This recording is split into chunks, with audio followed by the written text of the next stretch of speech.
नमस्कार दोस्तों, स्वागत है आपका कड़वा सच चैनल पर। दोस्तों, इस दुनिया में सबसे तेज रफ्तार से अगर कोई चीज बदलती है तो वो वक्त नहीं है, वो मौसम नहीं है, वो है इंसान की नीयत। आपने अक्सर सुना होगा कि जरूरत पड़ने पर गधे को भी बाप बनाना पड़ता है, लेकिन क्या आपने कभी सोचा है कि जब जरूरत खत्म हो जाती है तो उस बाप का क्या होता है? आज की कहानी उस भरोसे की है जिसका कत्ल किसी दुश्मन ने नहीं बल्कि जिगरी यार ने किया। ये कहानी है राघव की, जिसने अपना सब कुछ लुटा दिया एक रिश्ते को बचाने के लिए। लेकिन बदले में उसे क्या मिला? ये कहानी आपको सोचने पर मजबूर कर देगी कि क्या वाकई मतलब ही दुनिया का दूसरा नाम है। दृश्य एक छोटे से मध्यम वर्गीय घर का है। बाहर मूसलाधार बारिश हो रही है। राघव अपनी पत्नी सुधा और 8 साल की बेटी के साथ बैठा खाना खा रहा है। तभी दरवाजे पर जोर जोर से दस्तक होती है। राघव दरवाजा खोलता है। सामने उसका बचपन का दोस्त सुमित खड़ा है, भीगा हुआ, कांपता हुआ, आंखों में दहशत। सुमित अंदर आते ही राघव के पैरों में गिर पड़ता है। सुमित रोते हुए बोला, राघव, मुझे बचा ले भाई, मैं बर्बाद हो गया। अगर आज तूने मेरी मदद नहीं की तो कल सुबह लोग मेरी लाश देखेंगे। कर्जदारों ने मुझे घेर लिया है, मेरा बिजनेस डूब गया, मेरा घर नीलाम होने वाला है। राघव ने उसे उठाया, तौलिया दिया और पानी पिलाया। सुमित की हालत देखकर राघव का दिल पसीज गया। ये वही सुमित था जिसके साथ उसने स्कूल का टिफिन बांटा था, जिसके साथ कॉलेज की सीढ़ियों पर बैठकर भविष्य के सपने देखे थे। राघव ने कहा, पागल हो गया है क्या? मरने की बात करता है, बता कितने पैसे चाहिए? सुमित बोला, 15 लाख। राघव, 15 लाख? मुझे पता है ये बहुत बड़ी रकम है, लेकिन मैं वादा करता हूं 6 महीने, बस 6 महीने में एक एक पाई लौटा दूंगा। मेरा नया प्रोजेक्ट पास होने वाला है, बस अभी कैश की दिक्कत है। राघव सन्न रह गया। 15 लाख, ये उसकी पूरी जिंदगी की जमा पूंजी थी।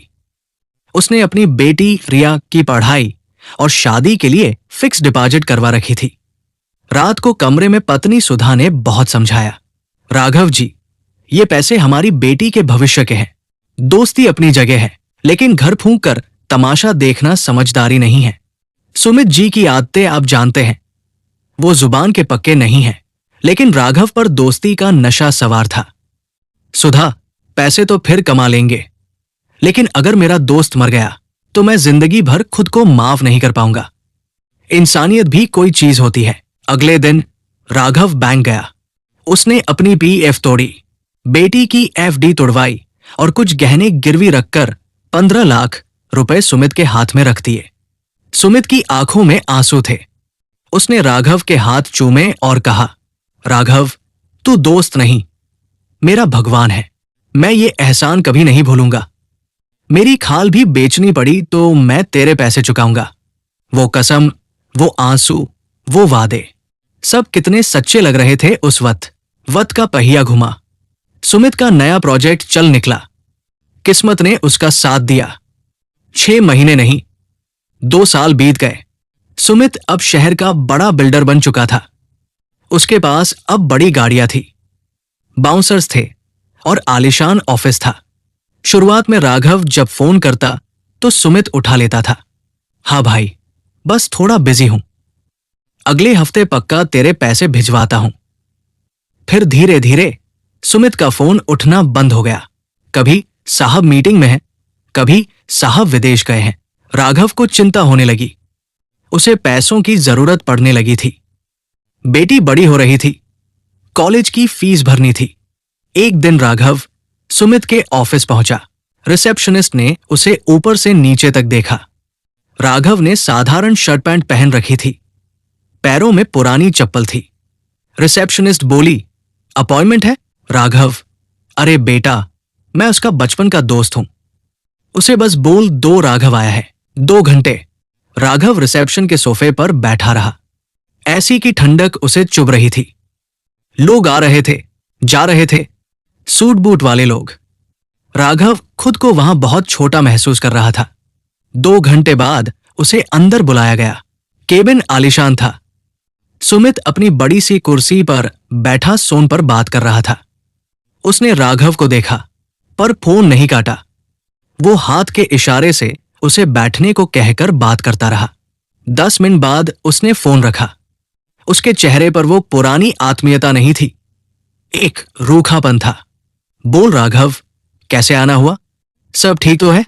जैसे उसे कुछ याद ही न हो। राघव ने धीरे धीरे बोलना शुरू किया। सुमित, वो 2 साल हो गए। मुझे अब पैसों की थोड़ी सख्त जरूरत थी। रिया का एडमिशन है। सुमित के चेहरे का भाव बदल गया, जैसे किसी ने कड़वा करेला खिला दिया हो। राघव यार, तुम भी ना आते ही पैसों का रोना शुरू कर देते हो। देख नहीं रहे हो कितना प्रेशर है मार्केट में? मेरा सारा पैसा प्रोजेक्ट्स में फंसा हुआ है, अभी कैश फ्लो टाइट है। राघव ने कहा, पर सुमित, तूने 6 महीने का कहा था। मैंने अपनी बेटी की एफडी तोड़ी थी। इस पर सुमित झुंझलाते हुए बोला, हाँ तो खा नहीं गया हूं तेरे पैसे, दे दूंगा। इतना बड़ा आदमी हूं, तेरे 15 लाख लेकर भागूंगा क्या? अजीब आदमी हो यार, दोस्त की तरक्की देखी नहीं जाती, बस तकादा करने आ जाते हो। राघव सन्न रह गया। वो तकादा करने आया था?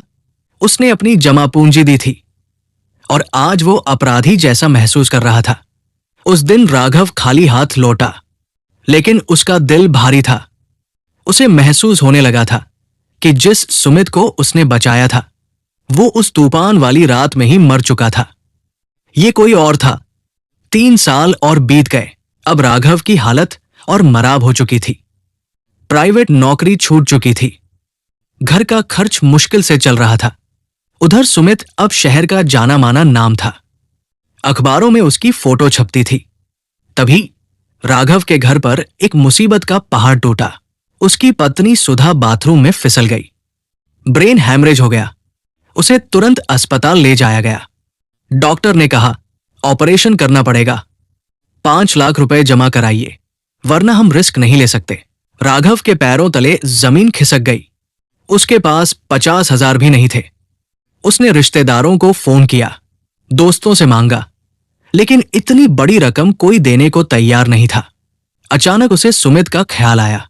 मेरा पैसा है उसके पास, हक है मेरा, आज तो उसे देना ही पड़ेगा। आज मेरी सुधा की जान का सवाल है।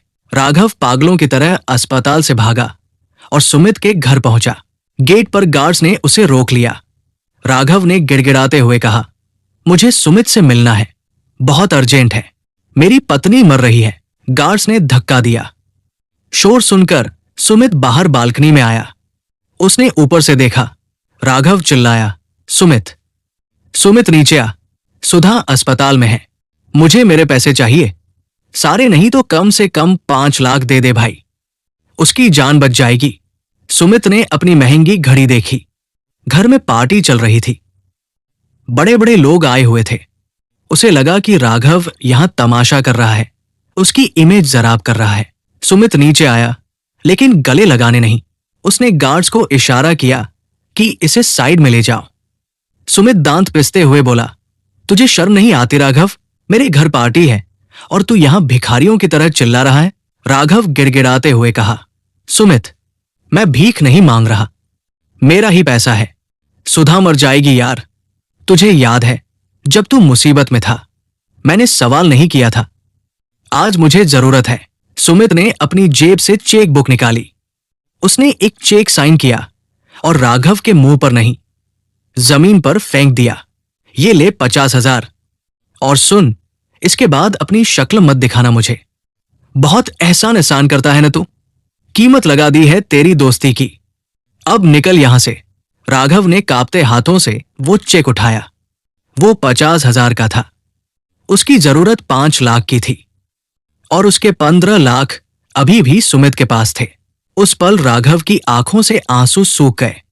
उसने सुमित की आंखों में देखा। वहां उसे कोई शर्म, कोई पछतावा नहीं दिखा। वहां सिर्फ अहंकार था। राघव ने वो चेक धीरे से फाड़ दिया और हवा में उड़ा दिया। राघव ने धीमी लेकिन कड़क आवाज में कहा, सुमित, रख ले ये भी, शायद तुझे इसकी ज्यादा जरूरत है, क्योंकि मैंने तो सिर्फ पैसा खोया है, लेकिन तूने आज एक ऐसा इंसान खो दिया जो तेरे लिए अपनी जान भी दे सकता था। राघव मुड़ा और चल दिया, खाली हाथ। उस रात सुधा का ऑपरेशन नहीं हो पाया। सरकारी अस्पताल में शिफ्ट करते करते बहुत देर हो गई। सुधा हमेशा के लिए राघव को छोड़कर चली गई। सुधा की मौत ने राघव को तोड़ दिया, लेकिन उसे एक पत्थर बना दिया। उसने समझ लिया कि इस दुनिया में सीधा पेड़ सबसे पहले काटा जाता है। उसने अपनी बेटी को संभाला और खामोशी से जीने लगा। 5 साल बाद शहर में मंदी आई। सुमित ने जिस अहंकार के मीनार खड़े किए थे, उनकी नींव में धोखाधड़ी थी। एक बड़ा घोटाला सामने आया। सुमित के सारे प्रोजेक्ट्स सील हो गए। बैंक ने उसका बंगला, गाड़ियां सब जब्त कर लिया। उसके सूट बूट वाले दोस्तों ने उसका फोन उठाना बंद कर दिया। कहानी उसी मोड़ पर आ गई जहां से शुरू हुई थी। एक शाम राघव पार्क में बैठा था। उसकी बेटी अब नौकरी करने लगी थी। जिंदगी पटरी पर लौट रही थी। तभी एक बूढ़ा लाचार सा आदमी उसके पास आकर बैठा। कपड़े मैले थे, बाल बिखरे हुए। राघव ने उसे पहचाना नहीं पहले। फिर उस आदमी ने बोला, राघव, वो सुमित था। लेकिन वो सुमित नहीं, सुमित की परछाई थी। स्ट्रोक की वजह से उसका आधा शरीर लकवाग्रस्त था। सुमित लड़खड़ाती जुबान में बोला, राघव, मुझे माफ कर दे। मैंने सब खो दिया। आज मेरे पास इलाज के लिए पैसे नहीं हैं। मेरे अपने बच्चों ने मुझे घर से निकाल दिया। वे कहते हैं, पापा आपने हमें सिर्फ पैसे दिए, संस्कार नहीं। अब पैसे नहीं है तो आपकी जरूरत नहीं। सुमित रो रहा था।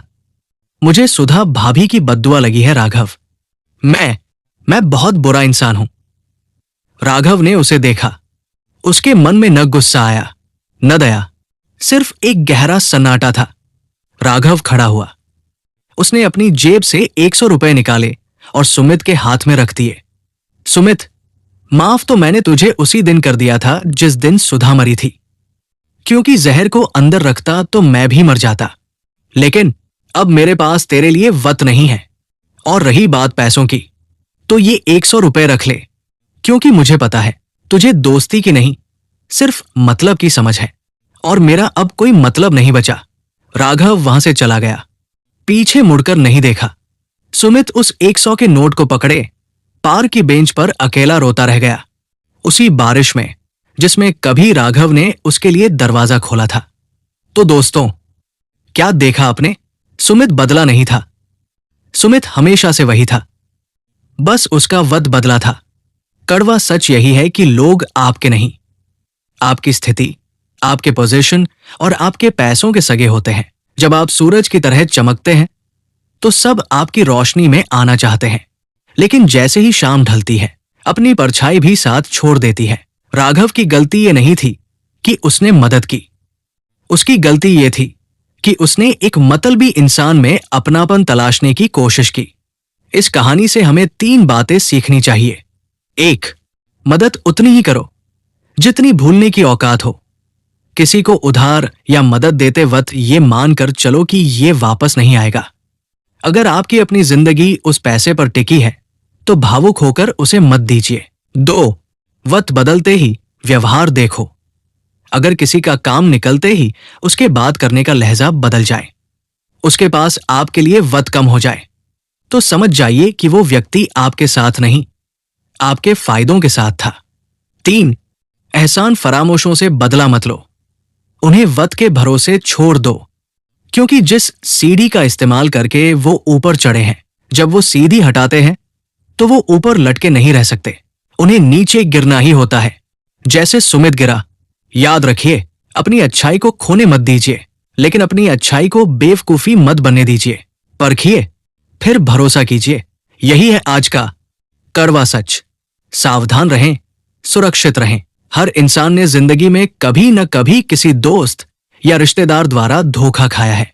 ये कहानी उस दबे हुए दर्द को कुरेदती है। दोस्तों, अगर आपके साथ भी कभी ऐसा हुआ है तो कमेंट बॉक्स में जरूर लिखकर बताएं।